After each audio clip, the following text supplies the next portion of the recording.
प्रधानमंत्री मोदी जी भारत की राजनीति के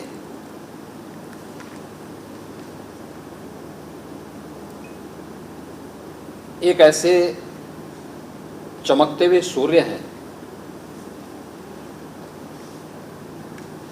जिनके विजनरी लीडरशिप में आज भारत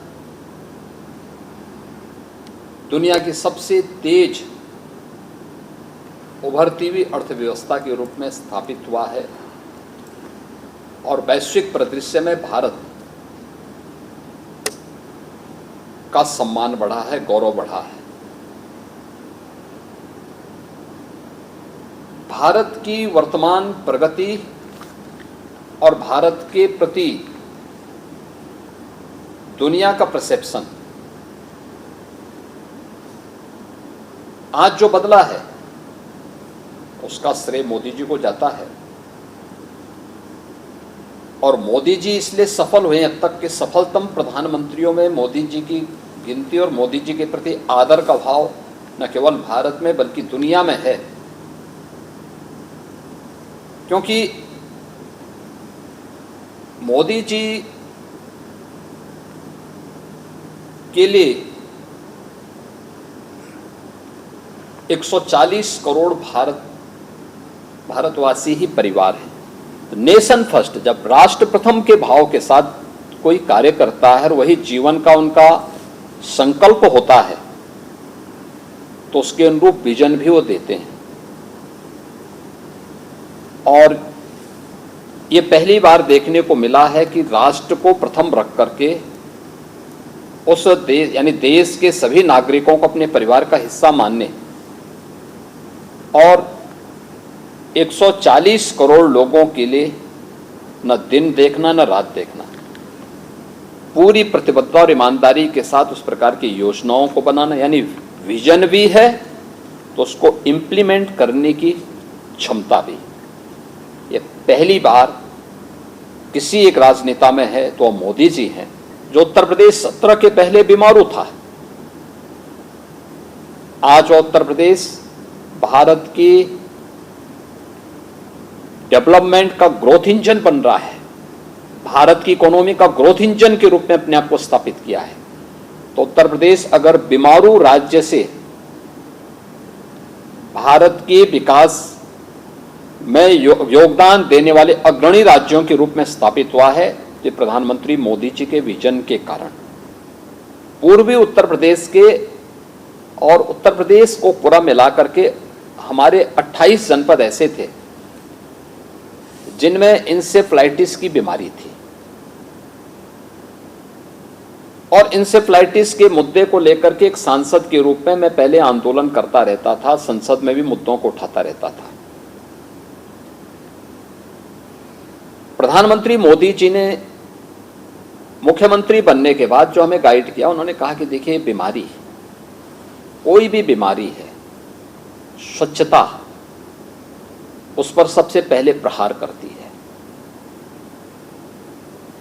और उन्होंने कहा कि मिशन मोड पर इस अभियान को आप लागू करवा दीजिए। और मुझे बताते हुए प्रसन्नता है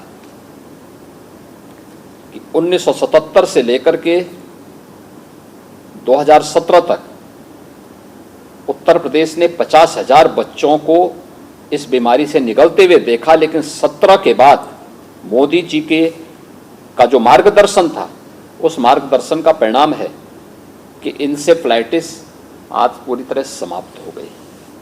ये सीजन था इंसेफ्लाइटिस का, ये सीजन हर वर्ष हजारों बच्चों को निगल लेता था। आज उन सभी परिवारों में निश्चिंतता है, क्योंकि स्वच्छ भारत मिशन, आयुष्मान भारत, हर घर नल की योजना प्रभावी ढंग से जमीनी धरातल पर उतरी है। पोषण मिशन की स्कीम जमीनी धरातल पर उतरी है।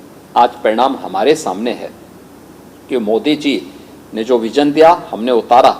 आज इंसेफ्लाइटिस की समस्या का समाधान पूरी तरह हुआ। मुझे याद है जब 17 में मैं मुख्यमंत्री बना था और मैं नवंबर 17 में आदरणीय प्रधानमंत्री जी से मुलाकात करने के लिए दिल्ली गया था। मैंने प्रधानमंत्री जी से अनुरोध किया कि हम लोग एक इन्वेस्टर समिट करना चाहते हैं।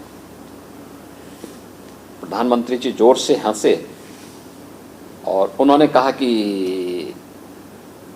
इन्वेस्टर समिट यूपी में? मैंने कहा हाँ। उन्होंने कहा बैठो। उन्होंने कहा देखो भाई ये चीज़ें आप ठीक करिए, ईज ऑफ डूइंग बिजनेस को ठीक करना पड़ेगा, इस सेक्टर में रिफॉर्म करना पड़ेगा, लैंड बैंक बनाना पड़ेगा, सुरक्षा के वातावरण को और बेहतर करना पड़ेगा। इन चीज़ों को इस रूप में करिए और तैयारी जब करोगे मुझे बताइएगा, मैं आऊँगा। आप देखें आज देश के अंदर सर्वाधिक निवेश यूपी में आता है, ये उनके विजन के कारण।